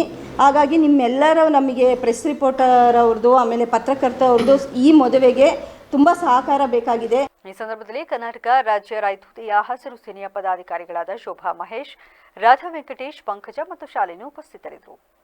ಅನಿಮಹಲ್ ಜಾನಕೆರೆಗೆ ಮಾರ್ಗದಲ್ಲಿ ರಸ್ತೆ ಬದಿಯಲ್ಲಿ ಪ್ಲಾಸ್ಟಿಕ್ ಚೀಲಗಳು, ಹಾಸಿಗೆ, ಮಕ್ಕಳ ಪ್ಯಾಡ್ಗಳು, ವೈದ್ಯಕೀಯ ಬಾಟಲಿಗಳು, ಅನ್ನ, ಮಾಂಸ ತುಂಬಿದ ಚೀಲಗಳು ಸೇರಿದಂತೆ ಮುಂತಾದ ಕಸದ ರಾಶಿ ಹಾಕುತ್ತಿರುವ ಘಟನೆ ಸಾರ್ವಜನಿಕರ ಆಕ್ರೋಶಕ್ಕೆ ಕಾರಣವಾಗಿದೆ. ರಸ್ತೆ ಅಂಚಿನಲ್ಲಿ ದುರ್ವಾಸನೆ ಬೀರುತ್ತಿರುವ ಈ ಕಸದ ರಾಶಿಯಿಂದ ಪ್ರಯಾಣಿಕರು, ವಾಹನ ಸವಾರರು, ಪಾದಚಾರಿಗಳಿಗೆ ತೊಂದರೆ ಉಂಟಾಗಿದೆ. ಕಸದ ನಡುವೆ ನಾಯಿಗಳು ಹಾಗೂ ದನಕರುಗಳು ಆಹಾರ ಹುಡುಕುತ್ತಿರುವುದು ಅಪಾಯಕಾರಿ ಪರಿಸ್ಥಿತಿಯನ್ನು ಉಂಟು ಮಾಡಿದೆ. ಪ್ಲಾಸ್ಟಿಕ್ ತಿನ್ನುವುದರಿಂದ ಪಶುಗಳ ಜೀವಕ್ಕೆ ಅಪಾಯಕಾರಿಯಾಗಿದ್ದು ಪರಿಸರದ ಹಸಿರು ಸೌಂದರ್ಯಕ್ಕೂ ಧಕ್ಕೆಯಾಗುತ್ತಿದೆ. ಇಂತಹ ಅಕ್ರಮ ಕಸದ ಸುರಿಯುವಿಕೆಯನ್ನು ತಡೆಗಟ್ಟಲು ಗ್ರಾಮ ಪಂಚಾಯಿತಿ ಹಲವು ಬಾರಿ ನಾಮಫಲಕ ಹಾಕಿದರೂ ಜನರು ಗಮನ ಹರಿಸದೆ ಮತ್ತೆ ಮತ್ತೆ ಕಸವನ್ನು ಸುರಿಸುತ್ತಿದ್ದಾರೆ. ಸಾರ್ವಜನಿಕರ ಮನವಿ ಮೇರೆಗೆ ಕರ್ನಾಟಕ ರಕ್ಷಣಾ ವೇದಿಕೆಯ ತಾಲೂಕು ಅಧ್ಯಕ್ಷ ಗಗನ್ಗೌಡ, ನಗರಾಧ್ಯಕ್ಷ ಪ್ರಜ್ವಲ್ ಹಾಗೂ ಕಾರ್ಯಕರ್ತರು ಸ್ಥಳಕ್ಕೆ ಭೇಟಿ ನೀಡಿ ಪಂಚಾಯಿತಿ ಅಭಿವೃದ್ಧಿ ಅಧಿಕಾರಿಗಳಿಗೆ ಕ್ರಮ ಕೈಗೊಳ್ಳುವಂತೆ ಒತ್ತಾಯಿಸಿದರು. ಕಸ ಸುರಿದು ಸಾರ್ವಜನಿಕರಿಗೆ ತೊಂದರೆ ತಂದೊಡ್ಡುತ್ತಿರುವವರ ವಿರುದ್ಧ ತಕ್ಷಣ ಕ್ರಮ ಕೈಗೊಳ್ಳಬೇಕು, ಇಲ್ಲವಾದರೆ ಕಸವನ್ನು ಗ್ರಾಮ ಪಂಚಾಯಿತಿ ಕಚೇರಿ ಮುಂದೆ ಹಾಕಿ ಪ್ರತಿಭಟನೆ ಮಾಡಬೇಕಾಗುತ್ತದೆ ಎಂದು ಕರವೇ ನಾಯಕರು ಎಚ್ಚರಿಕೆ ನೀಡಿದರು. ಗ್ರಾಮ ಪಂಚಾಯಿತಿ ಆನೆಮಾಲ್ ಈ ಸ್ಥಳದಲ್ಲಿ ಕಸವನ್ನು ಹಾಕುವುದನ್ನು ನಿಷೇಧಿಸಲಾಗಿದೆ ಅಂತ ಬೋರ್ಡ್ ಹಾಕೊಂಡಿದ್ದಾರೆ. ಇಲ್ಲಿ ನೋಡಿದರೆ ಇಷ್ಟು ನೋಡಿ ಇಂಜೆಕ್ಷನ್ ಟ್ಯೂಬ್ಗಳಿದ್ದಾವೆ, ಮಕ್ಕಳ ಪ್ಯಾಡ್ಗಳು ಹಾಕೊಂಡಿದ್ದಾರೆ, ಹಾಸಿಗೆಗಳೆಲ್ಲ ಇಲ್ಲೇ ತಂದು ಹಾಕೊಂಡಿದ್ದಾರೆ, ಡೈನ್ ಪೀಸ್ ಇಲ್ಲೇ ತಂದು ಹಾಕೊಂಡಿದ್ದಾರೆ. ಬೋರ್ಡು ಸಾಮಾನ್ಯ ನೋಡಿದ್ರೆ ಹಳೆಯ ಬೋರ್ಡ್ ಒಂದು 2-3 ವರ್ಷದ ಬೋರ್ಡನ್ನು ಕಾಣುತ್ತೆ. ದಯವಿಟ್ಟು ಇದಕ್ಕೆ ಯಾರು ಸಂಬಂಧಪಟ್ಟ ಅಧಿಕಾರಿಗಳಿಂದ ಇದೆಲ್ಲ ತೆರವುಗಳು ಕ್ಲೀನ್ ಮಾಡಿಸಿ ದಯವಿಟ್ಟು ಇದನ್ನು ನಾಳೆ ನಾಡಿದ್ರೆ ಕ್ಲೀನ್ ಮಾಡಿಸ್ಬೇಕು ಅಂತ ನಾವು ಕೇಳ್ಕೊತೀವಿ. ಇಲ್ಲ ಅಂದರೆ ಪಂಚಾಯತಿ ಮುಂಗಡೆ ಏನಿದೆ ಮಕ್ಕಳ ಪ್ಯಾಡ್ಗಳು ಅಲ್ಲಿಗೆ ತಗೊಬಂದು ತಡಿ ಎಲ್ಲ ತಂದ್ಕೊಂಡು ಬೆಡ್ಶೀಟ್ ಎಲ್ಲ ಇದು ಹಾಸಿಗೆ ಎಲ್ಲ ತಂದ್ಕೊಂಡು ರೋಡ್ ಸೈಡಲ್ಲೆಲ್ಲ ಬಿಸಾಕೊಂಡು ಮಕ್ಕಳ ಪ್ಯಾಡ್ಗಳು ಇಲ್ಲಿ ನೋಡಿ ಮಕ್ಕಳ ಪ್ಯಾಡ್ಗಳೆಲ್ಲ ನಲ್ಲಿ ಹಾಕೊಂಡು ಇಂಜೆಕ್ಷನ್ ಟ್ಯೂಬ್ಗಳು, ಇದು ಹಾಸ್ಪಿಟಲ್ ಯಾವುದೋ ಹಾಸ್ಪಿಟಲ್ಗಳದ್ದು ಎಲ್ಲ ಚಪ್ಪಲಿಗಳು ಕೇಳ್ಕೊಂತ ಇದ್ದೀನಿ. ಇದ್ರ ಜೊತೆಗೆ ಒಂದು 2 ಬೆಲ್ಶೀಟ್ ಇಟ್ಬಿಟ್ರೆ ಒಂದು 2 ದಿಂಬು ಬೆಲ್ಶೀಟು ನಿಮಗೆ ನಾವು ಕರವೇ ಕಡೆಯಿಂದ ಧನ್ಯವಾದ ಹೇಳಕ್ಕೆ ಇಷ್ಟಪಡ್ತೀವಿ. ಈ ಸಂದರ್ಭದಲ್ಲಿ ಕರವೇ ರೈತ ಘಟಕದ ಅಧ್ಯಕ್ಷ ವಸಂತ ಬೊಮ್ಮರಕೆರೆ, ಯುವ ಘಟಕಾಧ್ಯಕ್ಷ ಯಶಸ್, ಆಟೋ ಘಟಕಾಧ್ಯಕ್ಷ ಸ್ವಾಮಿ, ಉಪಾಧ್ಯಕ್ಷ ಷಣ್ಮುಖ, ಕಾರ್ಯಕರ್ತರು ದಿವಾಕರ್ ಮತ್ತು ಪ್ರವೀಣ್ ಉಪಸ್ಥಿತರಿದ್ದರು.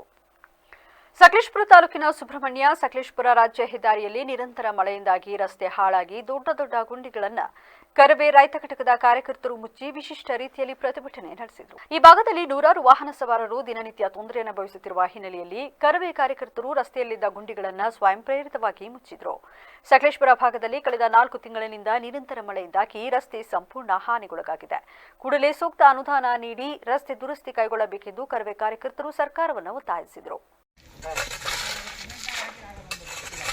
ನಮಸ್ತೆ. ಈಗಾಗಲೇ ಸತತ 6ನೇ ಗುಂಡಿ ಮುಚ್ಚಿರೋದು. ಅಧಿಕಾರಿಗಳಿಗೆ ನಾನು ಕೇಳ್ಕೊಳ್ಳೋದಂದ್ರೆ, ನಿಮಗೇನಾದ್ರು ನಾಚಿಕೆ ಏನಾದ್ರು ಸ್ವಲ್ಪ ಏನಾದ್ರು ಯಾವ್ದಾದ್ರು ಮೂಲೆಯಲ್ಲಿದ್ದರೆ ಇವಾಗ ಗುಂಡಿ ಮುಚ್ಚೋ ಅಂತ ಕೆಲಸ ನೀವು ಮಾಡಬೇಕು. ಶಾಲೆಗೆ ಹೋಗೋಂಥ ಬಸ್ ಆಗಿರ್ಬೋದು, ಸಾರ್ವಜನಿಕ ಓಡಾಡುವಂಥ ವ್ಯಕ್ತಿಗಳಾಗಿರ್ಬೋದು, ಅವ್ರ ಜ್ಞಾನ ಜೊತೆ ನೀವು ಆಟಾಡ್ತಾ ಇದ್ದೀರಿ. ನೀವು ಜನಪ್ರಿಯ ಶಾಸಕರೇ, ನಿಮ್ಗೆ ಇನ್ನೂ ಬಿಡೋಂಥ ಕೆಲಸ ಮುಗಿಲ್ವಾ? ಅದನ್ನೆಲ್ಲ ಆದಮೇಲೆ ನೀವು ಸುತ್ತು ಅದೇ ಕರಿಬೇಕು. ಅಧಿಕಾರಿಗಳನ್ನ ಕರೆದು ಅವರಿಗೆ ವಾರ್ನ್ ಮಾಡಬೇಕು. ಏನೇನು ಸಮಸ್ಯೆ ಇದೆ ಅದನ್ನು ಬೇಗ ಸರಿಪಡಿಸ್ಕೊಳ್ಬೇಕು. ಇಲ್ಲ ಅಂತಂದರೆ ನಾವೇನು ಕರವೇ ಕುಟುಂಬದಲ್ಲಿ ಗುಂಡಿ ಮುಚ್ಚೆ ಅಂತ ಕೆಲಸ ಮಾಡ್ತಿದ್ದೀವಿ, ನಿಮ್ಮ ಅಧಿಕಾರಿಗಳೇ ನಿಮ್ಮ ಆಫೀಸ್ ಮುಂದೆ ಪ್ರತಿಭಟನೆ ಮಾಡಲಿಕ್ಕೆ ನಾವು ಸಿದ್ಧವಾಗಿದ್ದೀವಿ. ನಾವು ಕರವೇ ಕುಟುಂಬದವರು. ಜೈ ಕರವೇ. ಸರ್ಕಾರದ ಆದೇಶದಂತೆ ಪ್ರತಿ ಗ್ರಾಮಗಳಲ್ಲಿಯೂ ಪೌತಿಕಾತ ಆಂದೋಲನವನ್ನು ಹಮ್ಮಿಕೊಳ್ಳಲಾಗಿದೆ ಎಂದು ತಹಶೀಲ್ದಾರ್ ಹಾಗೂ ತಾಲೂಕು ದಂಡಾಧಿಕಾರಿಗಳಾದ ಕೆಸಿ ಸೌಮ್ಯ ತಿಳಿಸಿದರು. ಅರಕಲಗೂಡು ತಾಲೂಕಿನ ದೊಡ್ಡಮ್ಮಗೇನಾಡ ಕಚೇರಿಯಲ್ಲಿ ನಡೆದ ಪೌತಿಕಾತಿಯ ಪರಿಶೀಲನೆ ಸಂದರ್ಭದಲ್ಲಿ ಮಾತನಾಡಿದ ಅವರು, ತಾಲೂಕಿನ ಎಲ್ಲಾ ಹೋಬಳಿಯಲ್ಲಿ ಮಾನ್ಯ ಉಪವಿಭಾಗಾಧಿಕಾರಿಗಳು ಸಕಲೇಶಪುರ ಇವರ ಸೂಚನೆಯಂತೆ ಇಂದು ಪ್ರತಿ ಗ್ರಾಮಗಳಲ್ಲಿಯೂ ಈ ಪೌತಿಕಾತ ಆಂದೋಲನವನ್ನು ಹಮ್ಮಿಕೊಂಡಿದ್ದು, ಇದುವರೆಗೆ ಪೌತಿಕಾತಿ ಆಗದಿರುವ ರೈತರು ಅಗತ್ಯ ದಾಖಲಾತಿಗಳಾದ ವಂಶವೃಕ್ಷ, ಆಧಾರ್ ಕಾರ್ಡ್, ಪಹಣಿ, ಮರಣ ದೃಢೀಕರಣ ಪತ್ರ ಹಾಗೂ ಗ್ರಾಮಾಡಳಿತದ ಅಧಿಕಾರಿಗಳು ಕೇಳುವ ದಾಖಲಾತಿಗಳನ್ನು ಸಲ್ಲಿಸಿ ಪೌತಿಕಾತೆ ಮಾಡಿಸಿಕೊಳ್ಳುವಂತೆ ತಿಳಿಸಿದರು. ಏನ್ ಗೊತ್ತಾ, ಒಂದಷ್ಟು ಲಿಸ್ಟ್ ನಿಮ್ಮ ಹತ್ರ ಇರೋ ಪೌತಿಕತೆ ಟೋಟಲ್ ಲಿಸ್ಟ್ ತಗೊಳ್ಳಿ, ಪಟ್ಟಿ ತಗೊಳ್ಳಿ. ಅದರಲ್ಲಿ ಮಾಡ್ಬೋದು ಈ ಪ್ರಕರಣಗಳು, ಅವನೊಂದು ಲಿಸ್ಟ್ ಮಾಡ್ಬೋದು, ಅವನ್ನೆಲ್ಲ ಮಾಡ್ಬಿಡ. ನೀನು ಉಲ್ಟಾ ಮಾಡಕ್ಕಾಗಲ್ಲ ಅನ್ನೋದು ಹೆಣ್ಮಕ್ಳು ಒಪ್ಪಿಗೆ ಪತ್ರ ಕೊಟ್ಟಿಲ್ಲ, ಕೋರ್ಟಲ್ಲಿ ಇದೆ. ಅಥವಾ ಈಗ ಆಲ್ರೆಡಿ ಪೌತಿಕತೆ ಆಗೋಗಿರೋದನ್ನ ಮೂವ್ ಮಾಡಿ ಹೋಗ್ಲಿ. ಮೂವ್ ಮಾಡಿಲ್ವಾ? ಮಾಡಾಗಿದೆ. ಇನ್ ಯಾವ ಪೆಂಡಿಂಗ್ ಇಲ್ವಾ? ಆಗೋಗಿರೋದು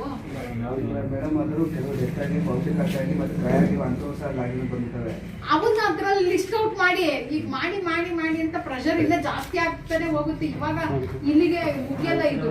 ನಾನು ಹತ್ರ ಕ್ಯಾಟಗರೈಸ್ ಮಾಡ್ಕೊಳ್ಳಿ. ಆಗಂತವು ಬಂದ್ಪಟ್ಟಿ ಅದು ಜನಗಳು ಏನು ತಕ್ಕರಿರಲ್ಲ, ಮಾಡ್ಬಿಡೋಣ. ಇನ್ನು ಉಳ್ದಿರೋ ಆಗದೆ ಇರೋದು ಹೆಣ್ಮಕ್ಳು ಒಪ್ಪಿಗೆ ಪತ್ರ ಕೊಡ್ತಾ ಇಲ್ಲ. ಹೆಣ್ಮಕ್ಳಿಗೂ ಜಂಟಿಯಾಗಿ ಮಾಡಿ ಅಂತ ಹೇಳ್ತಿದ್ದಾರೆ, ಬಟ್ ಗಂಡ್ಮಕ್ಳು ಕೋರ್ಟ್ಗೆ ಹೋಗ್ತೀವಿ ಅಂತಿದ್ದಾರೆ. ಅದೇನು ಅವ್ರವ್ರದ್ದು ಮನೆಯಲ್ಲಿ ಇತ್ಯರ್ಥ ಪಡಿಸ್ಕೊಳಕ್ ಕೆಲವು ಕಾಲಾವಕಾಶ ಕೇಳಿ ಅದೊಂದು ಪಟ್ಟಿ. ಇನ್ನ ಕೋರ್ಟಲ್ಲಿ ಇದೆ ಆಲ್ರೆಡಿ ಆತರ. ಈಗ ಆಲ್ರೆಡಿ ಇದ್ರಲ್ಲೇನೋ ಹಳೆ ಕ್ರಯಪತ್ರ ಮಾಡ್ಕೊಟ್ಬಿಟ್ಟಿದ್ದಾರೆ, ಬಟ್ ಈಗ ಇವ್ರು ಪೌತಿಕತೆ ಕೇಳ್ತಿದ್ರೆ, ಹಂಗಾಗಿ ಇವ್ ಮಾಡಕ್ಕಾಗಲ್ಲ. ಇವ್ ಆಲ್ರೆಡಿ ಪೌತಿಕತೆ ಆಗೋಗಿರೋ ಇಷ್ಟೇ ಕ್ಯಾಟಗರಿ ಅನ್ಸುತ್ತೆ ನನ್ನ ಪ್ರಕಾರ ಬರೋದು. ಇದ್ರ ಮೇಲೆ ಏನಾದ್ರು ಬರುತ್ತಾ? ಇಲ್ಲ ಅಂದ್ರೆ ಹೇಳಿ ನನಗೆ, ಇದ್ರ ಮೇಲೆ ಏನಾದ್ರು ಅದಕ್ಕೆ ಈಗ ಪಾಣಿ ಆಲ್ರೆಡಿ ಪೌತಿದಾರ ಇರ್ತಾರೆ, ಅನುಭವ ಬೇರೆ ಇರ್ತಾರೆ ಮೇಡಮ್. ಅದು ಯಾವುದು ಊರಲ್ಲಿ ಸಂಬಂಧ ಓನರ್ ಇದ್ರೆ ಮಾಡ್ಬೋದಲ್ಲ. ಈ ಸಂದರ್ಭದಲ್ಲಿ ತಹಶೀಲ್ದಾರ್ ಗ್ರೇಡ್ 2 ಸಿ ಸ್ವಾಮಿ, ರಾಜಸ್ವ ನಿರೀಕ್ಷಕ ಕಿರಣ್ ಭಾಸ್ಕರ್ ಹಾಗೂ ಗ್ರಾಮಾಡಳಿತ ಅಧಿಕಾರಿಗಳಾದ ಪುನೀತ್, ಮೆಹಬೂಬ್ ಪಟೇಲ್ ಸೇರಿದಂತೆ ಇತರರು ಹಾಜರಿದ್ದರು.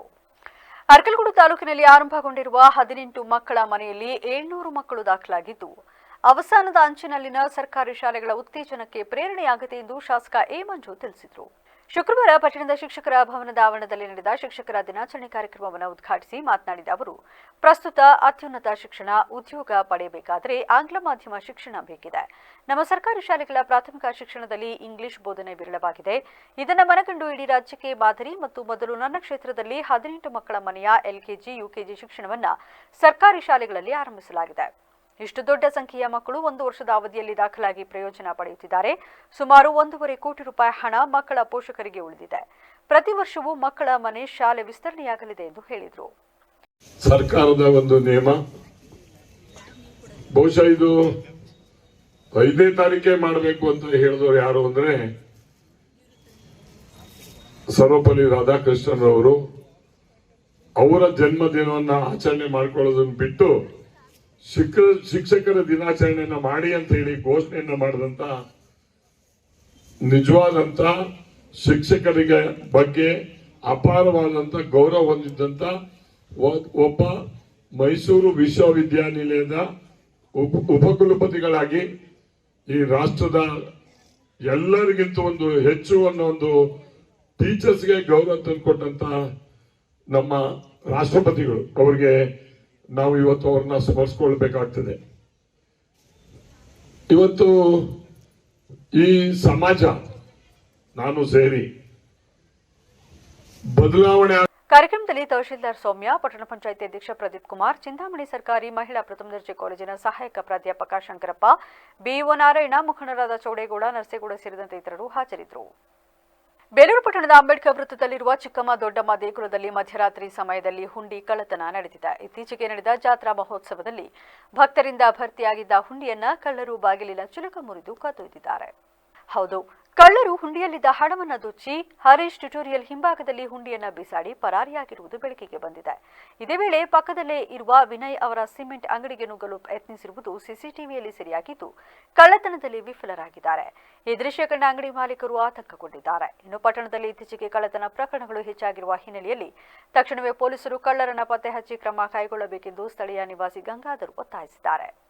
ಕರ್ನಾಟಕದಲ್ಲಿ ಸ್ಥಳೀಯ ಸಂಸ್ಥೆಗಳ ಚುನಾವಣೆಯಲ್ಲಿ ಇವಿಎಂ ಬ್ಯಾನ್ ಮಾಡಿ ಬ್ಯಾಲೆಟ್ ಪೇಪರ್ ಬಳಸಲು ನಿರ್ಧರಿಸುವ ಸರ್ಕಾರದ ಕ್ರಮವನ್ನು ಸಾರಿಗೆ ಸಚಿವ ರಾಮಲಿಂಗಾರೆಡ್ಡಿ ಸಮರ್ಥನೆ ಮಾಡಿಕೊಂಡಿದ್ದಾರೆ. ಕಲಬುರಗಿಯಲ್ಲಿಂದು ಮಾತನಾಡಿದ ಅವರು, ಮುಂದುವರಿದ ಅಮೆರಿಕ, ಇಂಗ್ಲೆಂಡ್, ಫ್ರಾನ್ಸ್ ದೇಶಗಳಲ್ಲಿ ಇವಿಎಂ ಉಪಯೋಗಿಸುತ್ತಿಲ್ಲ. ನಮ್ಮಲ್ಲಿ ರಾಜೀವ್ ಗಾಂಧಿ ಸರ್ಕಾರದ ಅವಧಿಯಲ್ಲಿ ಇವಿಎಂ ತೀರ್ಮಾನ ಕೈಗೊಂಡಿದ್ದು ನಿಜ. ಆದರೆ ಇತ್ತೀಚೆಗೆ ಇದರಲ್ಲಿ ಮೋಸ ಆಗ್ತಿರೋ ಡೌಟ್ ಬರ್ತಿದ್ದು, ಮುಂದುವರಿದ ದೇಶಗಳೇ ಇವಿಎಂ ಬಳಸದೇ ಇರುವಾಗ ನಾವ್ಯಾಕೆ ಬಳಸಬೇಕು ಎಂದು ರಾಮಲಿಂಗಾರೆಡ್ಡಿ ಪ್ರಶ್ನಿಸಿದ್ದಾರೆ. ಜರ್ಮನಿಯಿಂದ ಎಲ್ಲ ದೇಶಗಳು ತರಿಸ್ಕೊಳ್ತಾ ಇದ್ದರು. ಜರ್ಮನಿನಲ್ಲಿ 2009ರಲ್ಲಿ ಅಲ್ಲಿನ ಸುಪ್ರೀಂ ಕೋರ್ಟು ಬ್ಯಾಲೆಟ್ ಬಾಕ್ಸ್ ಉಪಯೋಗಿಸ್ಬಾರ್ದು ಅಂತ ನಿಷೇಧ ಮಾಡಿಬಿಟ್ಟು, ಎಲ್ಲಿ ತಯಾರಿಸ್ತಾರಲ್ಲ ನಾವೆಲ್ಲ ತರಿಸ್ಕೊಳ್ತೀವಲ್ಲ ಆ ಬ್ಯಾಲೆಟ್ ಉಪಯೋಗಿಸ್ಬಾರ್ದು ಅಂತ ಇದು ಜರ್ಮನಿಯ ಕೋರ್ಟೇ ತೀರ್ಮಾನ ಆಗಿದೆ. ಅಮೇರಿಕಾದಲ್ಲಿಲ್ಲ, ಇಂಗ್ಲೆಂಡಲ್ಲಿಲ್ಲ, ದೊಡ್ಡ ಫ್ರಾನ್ಸು, ದೊಡ್ಡ ಮುಂದುವರೆದ ರಾಷ್ಟ್ರಗಳು ಅಂತ ಹೇಳ್ತೀವಿ. ಶಿಕ್ಷಕರು ತಮ್ಮ ಕಾರ್ಯಕ್ಷಮತೆಯನ್ನ ಹೆಚ್ಚಿಸಿಕೊಂಡು ಭವಿಷ್ಯತ್ನಲ್ಲಿ ವಿದ್ಯಾರ್ಥಿಗಳ ದಾರಿ ಸುಗಮಗೊಳಿಸುವ ಹೊಣೆ ನಿಮ್ಮದಾಗಿದೆ ಎಂದು ಶಾಸಕ ನರೇಂದ್ರ ಸ್ವಾಮಿ ತಿಳಿಸಿದರು. ಮಳವಳ್ಳಿ ಪಟ್ಟಣದ ಅಂಬೇಡ್ಕರ್ ಭವನದಲ್ಲಿ ನಡೆದ ಶಿಕ್ಷಕರ ದಿನಾಚರಣೆ ಕಾರ್ಯಕ್ರಮವನ್ನು ಉದ್ಘಾಟಿಸಿ ಮಾತನಾಡಿದ ಅವರು, ಶಿಕ್ಷಣದ ವ್ಯವಸ್ಥೆಯಲ್ಲಿ ಬೇಕೋ ಬೇಡವೋ ಸಂಘಟನೆಗಳು ಹೆಚ್ಚಾಗುತ್ತಿವೆ. ಇದರಿಂದ ಮಕ್ಕಳಿಗೆ ವಿದ್ಯಾಭ್ಯಾಸಕ್ಕೆ ಧಕ್ಕೆಯಾಗಬಹುದು. ಅದಕ್ಕಾಗಿ ಶಿಕ್ಷಕರು ಎಚ್ಚೆತ್ತುಕೊಂಡು ವಿದ್ಯಾರ್ಥಿಗಳಿಗೆ ಉತ್ತಮ ಶಿಕ್ಷಣ ನೀಡಬೇಕಾಗಿದೆ ಎಂದರು. ನೀವು ಹುಟ್ಟಿನಿಂದ ಹೇಗೆ ಬೆಳೆದಿದ್ರೋ, ಏನ್ ಶಿಕ್ಷಣ ಕಲಿತಿದ್ರೋ ಪ್ರಶ್ನೆ ಬೇರೆ. ಈ ವೃತ್ತಿಯ ಜವಾಬ್ದಾರಿಗೆ ಬಂದ ನಂತರ ನಿಮ್ಮಗಳ ಪ್ರತಿಯೊಬ್ಬರಿಗೂ ತನ್ನದೇ ಆದಂಥ ವಿಶೇಷವಾದಂಥ ಗೌರವಯುತವಾದಂಥ ಸ್ಥಾನಮಾನವನ್ನ ಈ ಸಮಾಜ ಕಲ್ಪಿಸ್ಕೊಡ್ತಿದೆ. ಪುರಾಣ ಪುಣ್ಯ ಕಥೆಗಳಿಂದ ಹಿಡಿದು ಇತಿಹಾಸದ ಪ್ರತಿಯೊಂದು ಸಂದರ್ಭಗಳಲ್ಲೂ ಗುರುವಿನ ಸ್ಥಾನ ಮೊದಲನೆಯದು. ಹಾಗಾಗಿ ಎಲ್ಲರ ಬದುಕಲ್ಲ, ಅದು ನನ್ನನ್ನೂ ಸೇರಿದಂತೆ ನಮ್ಗೆ ಯಾರೋ ಇಚ್ಛೆ ಆದಂಥ ಗುರುಗಳಿರ್ತಾರೆ. ನಮ್ಮ ವಿದ್ಯಾರ್ಥಿ ದಶೆಯಲ್ಲಿ, ನಮ್ಮ ಕಲಿಕೆಯ ಸಂದರ್ಭದಲ್ಲಿ ಯಾವುದಾದ್ರೂ ವಿಷಯಗಳ ಆಧಾರಿತವಾಗಿ ಅಥವಾ ನಮ್ಮ ಸಾಂದರ್ಭಿಕವಾಗಿ ನಮ್ಮನ್ನು ತಿದ್ದಿದ ಆಧಾರದ ಮೇಲೆ ಅಥವಾ ಯಾವುದಾದ್ರೂ ಪಠ್ಯದ ವಿಚಾರದಲ್ಲಿ ಅಥವಾ ವಿಷಯ. ಕಾರ್ಯಕ್ರಮದಲ್ಲಿ ಕ್ಷೇತ್ರ ಶಿಕ್ಷಣಾಧಿಕಾರಿ ಉಮಾ, ತಾಲೂಕು ಪಂಚಾಯಿತಿ ಶ್ರೀನಿವಾಸ್, ಗ್ಯಾರಂಟಿ ಯೋಜನೆಗಳ ಅನುಷ್ಠಾನ ಸಮಿತಿ ಜಿಲ್ಲಾಧ್ಯಕ್ಷ ಚಿಕ್ಕಲಿಂಗಯ್ಯ ಸೇರಿದಂತೆ ಹಲವರು ಹಾಜರಿದ್ದರು. ಈಗ ಮತ್ತೊಮ್ಮೆ ಹೆಡ್ಲೈನ್ಸ್. ಸಂಸ್ಥೆಯ ನಿಯಮ ಉಲ್ಲಂಘನೆ ಹಿನ್ನೆಲೆ ಮಲೆನಾಡು ಶಿಕ್ಷಣ ಸಂಸ್ಥೆಯ 3 ನಿರ್ದೇಶಕರು ಅಮಾನತು. ಅಧ್ಯಕ್ಷ ಟಿ ದ್ಯಾವೇಗೌಡ ಆದೇಶ.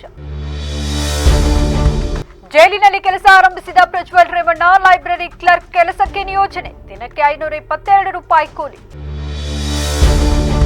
ದಸರಾ ಉದ್ಘಾಟನೆಗೆ ಬಾನು ಮುಷ್ತಾಕ್ ಆಹ್ವಾನ. ನ್ಯಾಯಾಲಯದ ಮೊರೆ ಹೋದ ಪ್ರತಾಪ್ ಸಿಂಹ. ಬಾನು ಮುಷ್ತಾಕ್ ವಿರುದ್ಧ ಹೈಕೋರ್ಟ್ನಲ್ಲಿ ಮಾಜಿ ಸಂಸದ ಅರ್ಜಿ ಸಲ್ಲಿಕೆ.